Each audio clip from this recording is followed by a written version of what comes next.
Assalamualaikum warahmatullahi wabarakatuh. Terima kasih kerana hadir kelas cikgu pada hari ini. Okey. Jadi hari ini kita akan sambung ulang kaji untuk bab 1 lagi, tetapi di bawah tajuk subtajuk pemilikan perniagaan. Okey. Jadi tajuk ni awak dah pernah belajar lah. Okey, dah pernah belajar. Cuma hari ni cikgu refreshkan semula supaya awak fokus, okey, supaya awak fokus dan awak ingat semua kembali pemilikan, jenis-jenis pemilikan yang ada dalam perniagaan. Okey, bila kita sebut pemilikan, maksudnya di sini jenis pemilikan apa yang dibuka oleh peniaga-peniaga. Okey.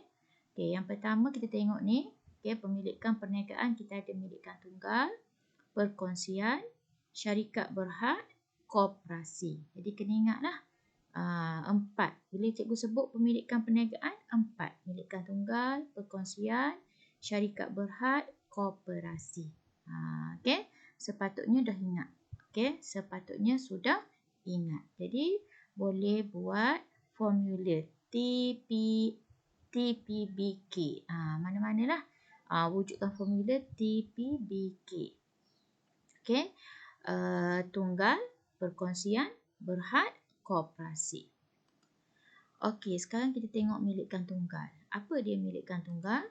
Okey, milikkan tunggal ni adalah sejenis aktiviti perniagaan yang mana perniagaan ni dimiliki dan dikawal sepenuhnya oleh seorang individu sahaja. Seorang sahaja yang mengawalnya. Yang ni, seorang sahaja yang mengawalnya. Okey, dan bertanggungjawab. Orang tu dia bertanggungjawab melaburkan modal dalam perniagaan. Maknanya orang yang seorang tu dia bertanggungjawab memberi modal. Dia yang sumbang modal dalam bisnes dia. Okey, dan sumber pembiayaan ni biasanya okey, maksud sumber pembiayaan ni, duit tu, modal tu dapat dari mana? Tu sumber pembiayaan. Dapat dari mana? Mungkin dia daripada simpanan pemilik sendiri, pinjaman dari saudara mara, agensi kerajaan dan institusi keuangan. Okey, jadi ini adalah contoh milikkan tunggal. Kalau tengok di sini ada 4 milikkan tunggal. Maksudnya cikgu cover tadi, milikkan tunggal ni dimiliki oleh seorang sahaja dan dikawal sepenuhnya oleh seorang sahaja dan dialah bertanggungjawab memberi modal kepada perniagaan dia. Dan dari mana modal tu? Mungkin daripada simpanan dia, mungkin daripada pinjaman daripada kawan-kawan dia, mungkin pinjaman daripada bank. Okey?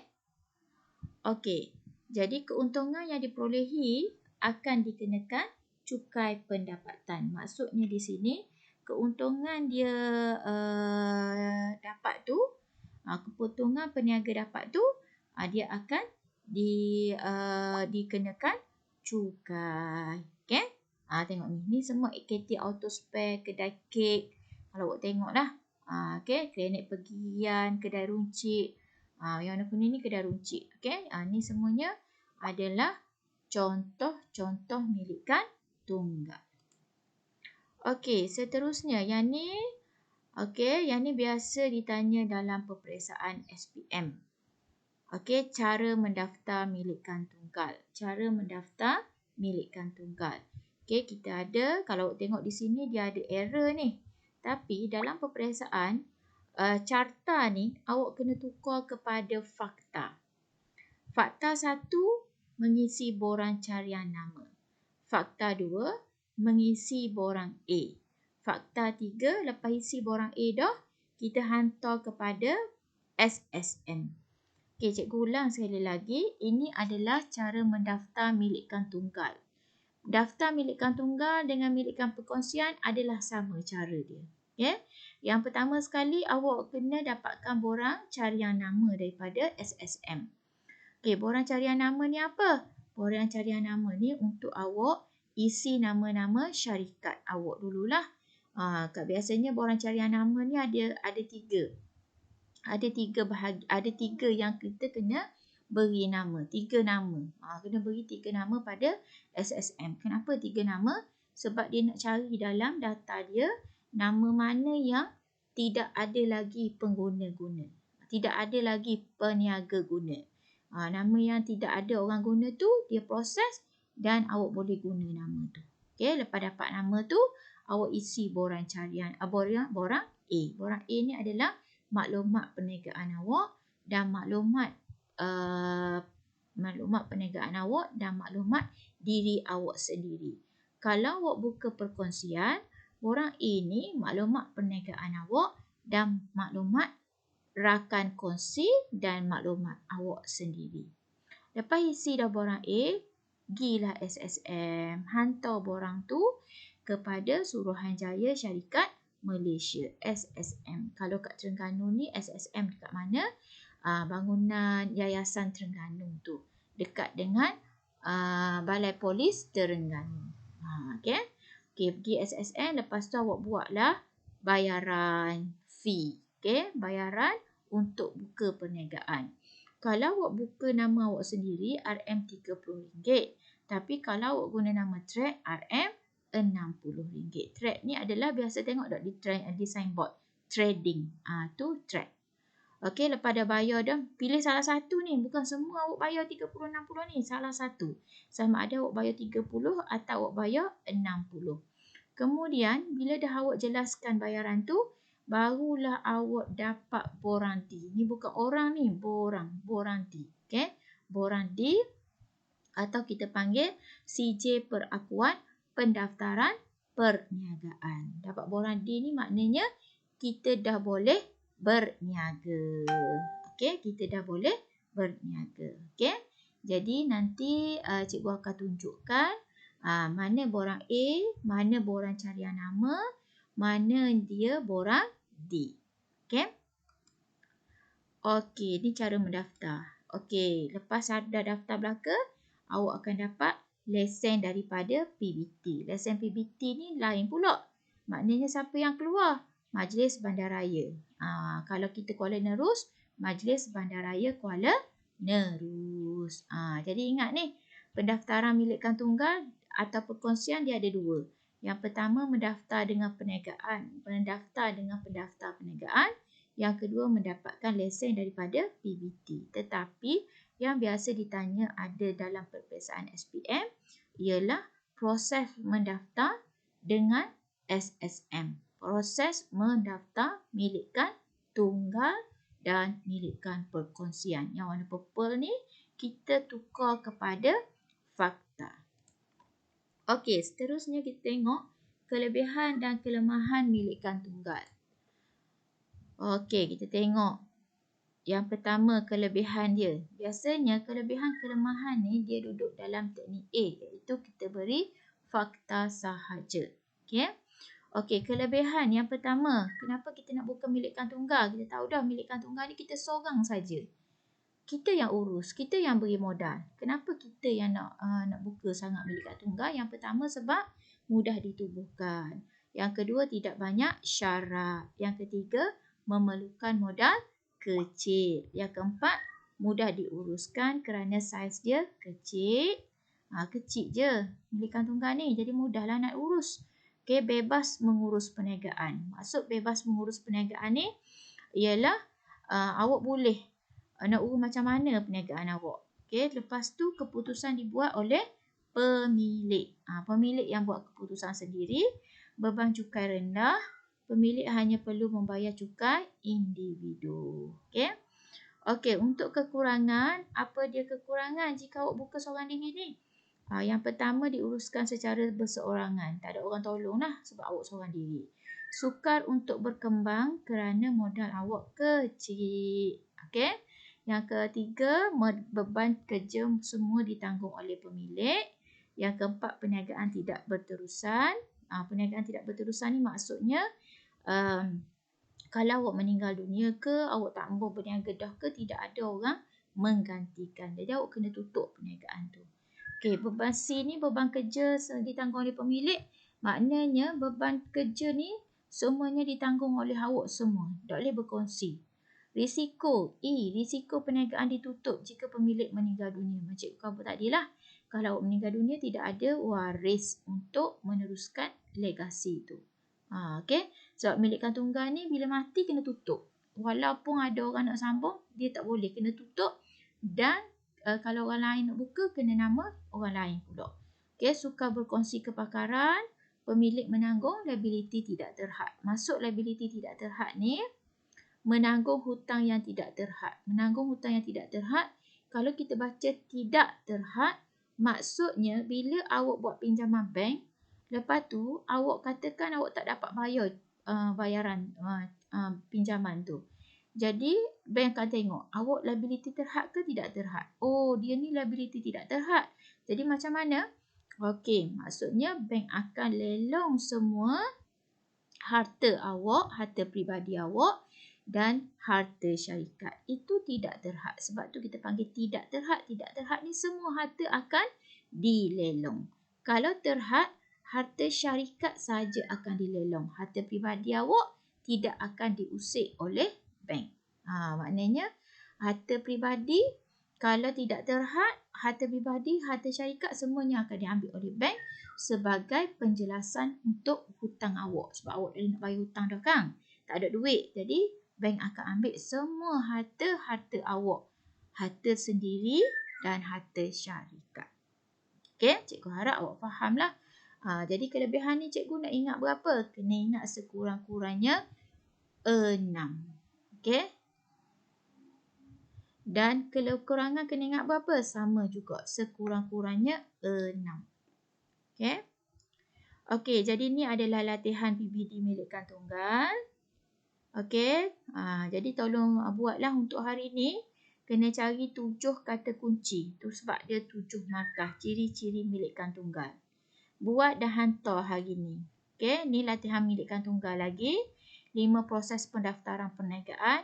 Kalau awak tengok ni, dia ada tulis soalan SPM yang keberapa ni. Tahun berapa SPM ni. SPM 2018-2020. Okey.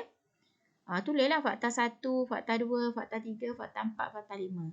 Kena tulis fakta dan fakta. Kalau nak fakta, fakta saja. Kalau nak fakta dan huraian, fakta dan huraian. Okey, kalau macam soalan yang sebelum ni, ni ciri-ciri milikkan tunggal, fakta sahaja. Okey, proses pun fakta sahaja. Okey, yang ketiga latihan PBD, 10 kata kunci untuk 10 markah. Maksudnya di sini kena beri ni soalan SPM 2018, 19 dan 2020. Kelebihan milikkan tunggal, kelemahan milikkan tunggal. Kena beri apa dia kelebihan milikkan tunggal. Tadi cikgu cover dah tadi. Ada banyak tadi. Kelebihan milikkan tunggal, mudah ditubuhkan, tidak banyak syarat, mudah diuruskan, kebab saiz dia kecil, bebas mengurus perniagaan, keputusan dibuat oleh pemilik, beban cukai rendah, pemilik hanya perlu membayar cukai individu. Kelemahan dia pula atau kekurangan dia pula, diuruskan secara berseorangan, sukar untuk berkembang sebab modal kecil, beban kerja semua ditanggung oleh pemilik, perniagaan tidak berterusan, risiko perniagaan ditutup jika pemilik tu meninggal dunia, dan sukar berkongsi kepakaran, dan akhir sekali pemilik menanggung liability tidak terhad. Jadi boleh buat latihan yang ini. Okey, jadi kena hantar ini juga latihan ni. Okey. Latihan ni adalah sebagai pengukuhan. Latihan pengukuhan. Dan diambil markah untuk PBD. Okey, diambil markah untuk sebagai PBD. Okey. Okey, seterusnya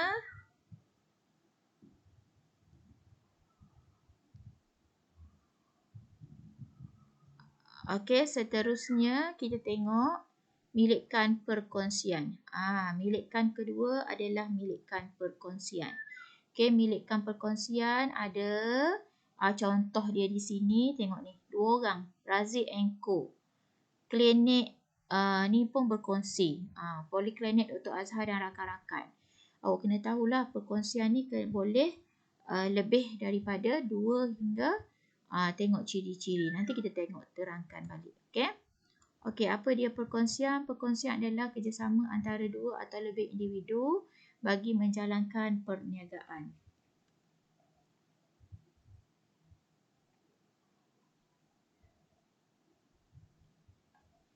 Okey, kerjasama 2 atau lebih individu untuk jalankan perniagaan.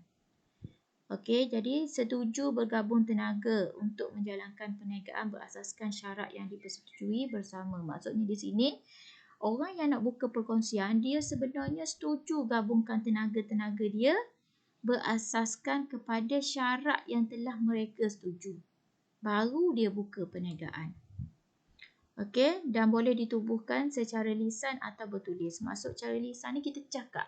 Kita bincang, mari kita buka perniagaan, kita kongsi 2 orang. Itu lisan. Kalau bertulis pula, awak tulis. Perjanjian tu awak bertulis. Okey.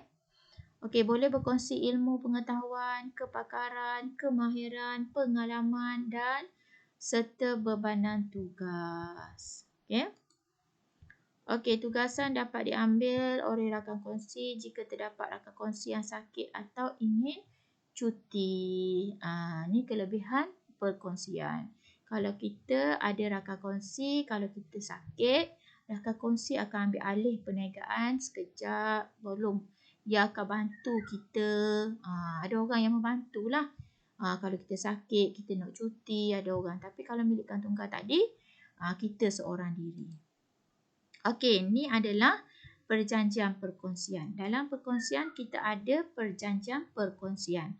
Kena ada nama firma, nama semua rakan kongsi, peruntukan berkaitan dengan hak dan bertanggungjawab, jenis dan tempat penginapan, jenis dan tempat perniagaan, peruntukan berkaitan dengan hak dan tanggungjawab ni maksudnya nisbah untung dan rugi. Berapa awak nak bagi antara rakan kongsi awak?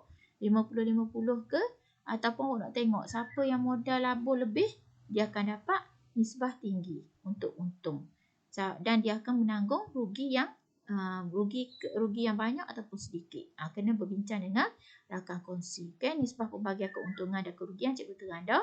Cara menjalankan perniagaan awak. Kena berbincang dengan rakan kongsi dan letakkan dalam kandungan perjanjian perkongsian. Dan menamatkan perniagaan jika awak tidak mahu lagi meneruskan perniagaan. Okey.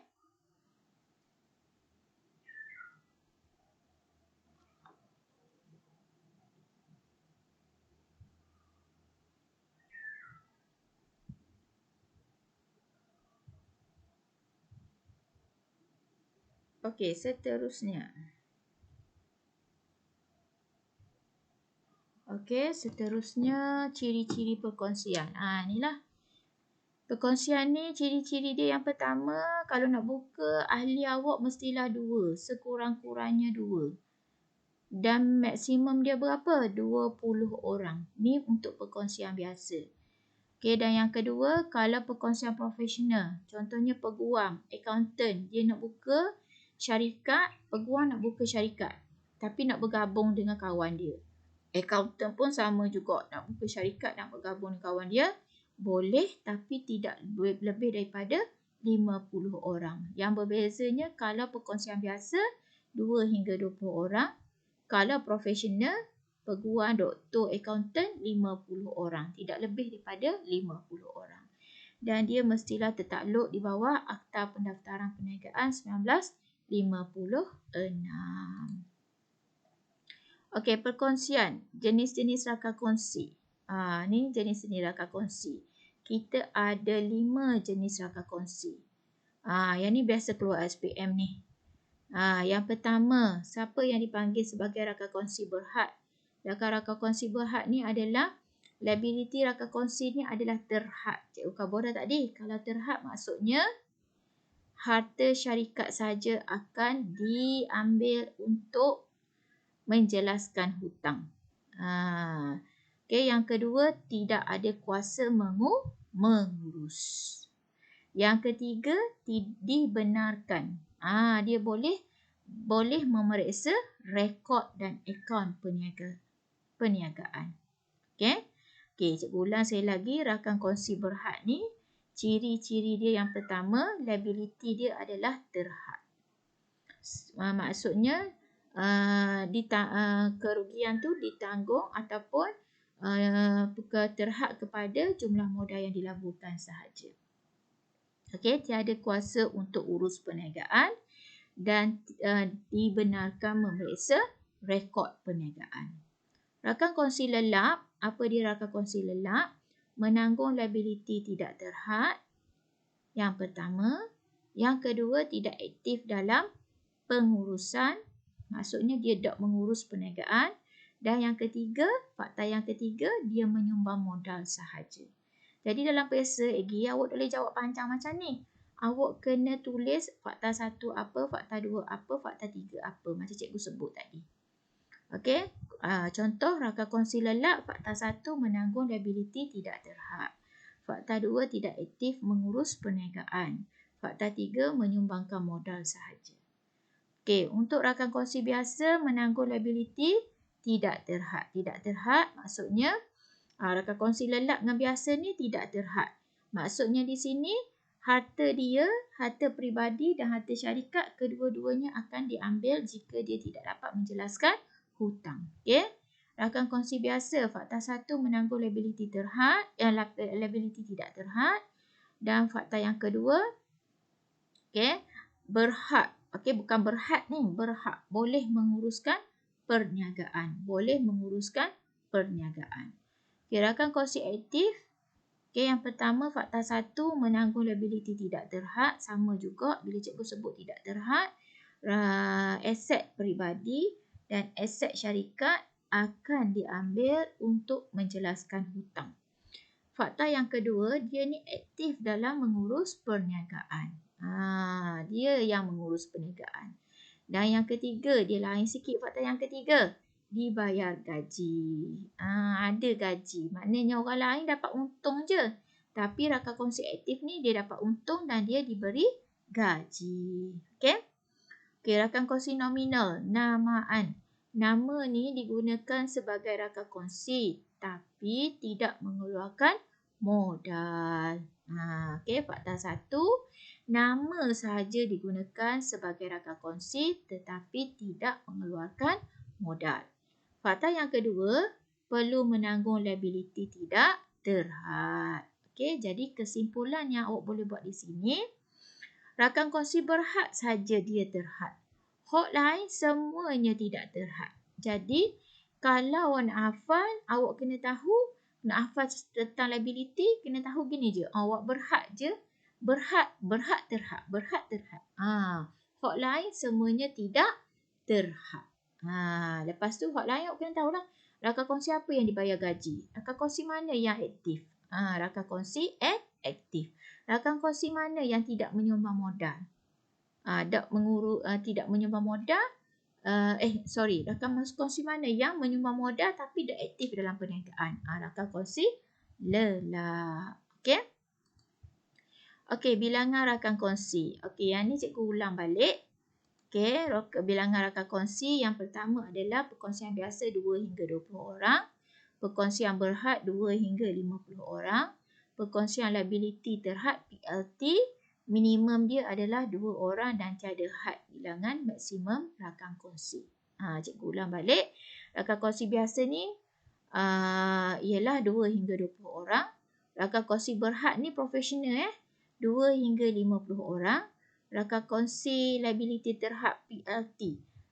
Minimum 2 orang dan tiada had bilangan. Nanti kita terangkan balik apa dia PLT. Okay, kita tengok kelebihan dan kekurangan. Okay, kelebihan kalau kita buka perkongsian, yang pertama modal lebih besar, yang kedua mudah ditubuhkan, yang ketiga berkongsi kepakaran. Ni kelebihan lah. Sebabnya kita bukan seorang diri, kita ada rakan kongsi. Jadi modal kita lebih besar lah. Lepas tu mudah ditubuhkan, berkongsi kepakaran. Kekurangan dia modal terhad, perniagaan tidak berterusan sama dengan milikan tunggal. Kalau ada salah seorang yang meninggal dunia, tidak boleh meneruskan lagi. Okay, liability dia tidak terhad. Okay, jenis-jenis perkongsian biasa, perkongsian berhad ataupun profesional lah. Okay, dan perkongsian liability terhad, PLT. Jadi ada 3. Okay, dan 3 ni kita dah cerita dah tadi. Ni bilangan rakan kongsi dia. Kalau biasa 2 hingga 20 orang. Kalau berhad ni profesional lah 2 hingga 50 orang. PLT 2 hingga tiada bilangan had. Okay, dia berkait pula sini jenis-jenis rakan kongsi ni. Nampak tak? Okay, cikgu rasa Awak boleh faham lah di situ. Okey, kita tengok tanggungjawab rakan kongsi. Yang pertama, kalau ada rakan kongsi atau awak menjadi rakan kongsi, awak kena jaga kepentingan rakan kongsi lain. Kena sama-sama susah, sama-sama senang. Itu kepentingan. Sama-sama fikir macam mana nak beri keuntungan pada perniagaan. Yang kedua, melindungi rahsia perniagaan. Maksudnya di sini, awak tak boleh ceritakan rahsia perniagaan awak kepada orang yang tidak berkaitan dengan perniagaan awak. Contohnya rahsia keuangan, rahsia maklumat perniagaan awak, rahsia akaun perniagaan awak. Tak boleh. Tak boleh pergi khabar ke jiran tu bukan rakan kongsi pun.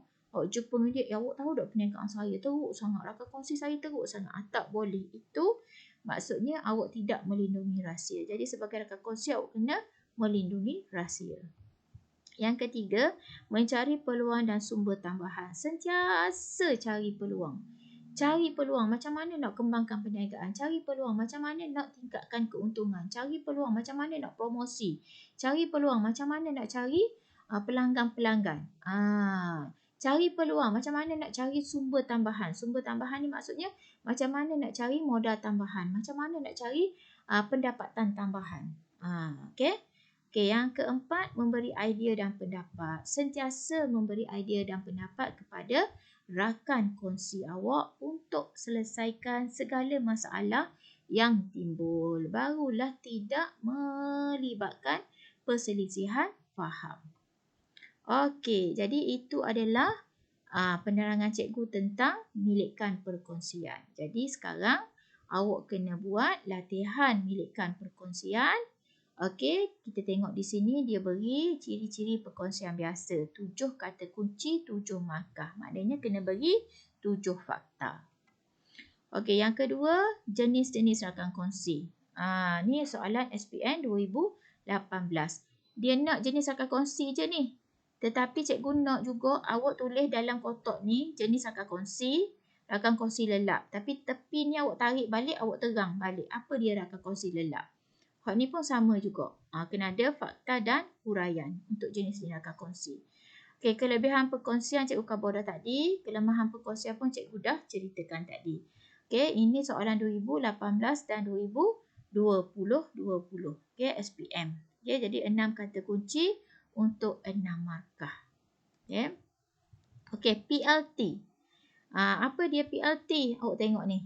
Gabungan milikkan tunggal, perkongsian, syarikat menyebabkan wujudnya PLT warna kuning.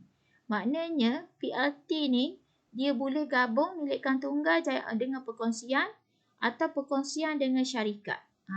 Boleh gabung belah ketiga-tiga ni. Atau boleh gabung dua ni. Atau boleh gabung syarikat dengan milikkan tunggal.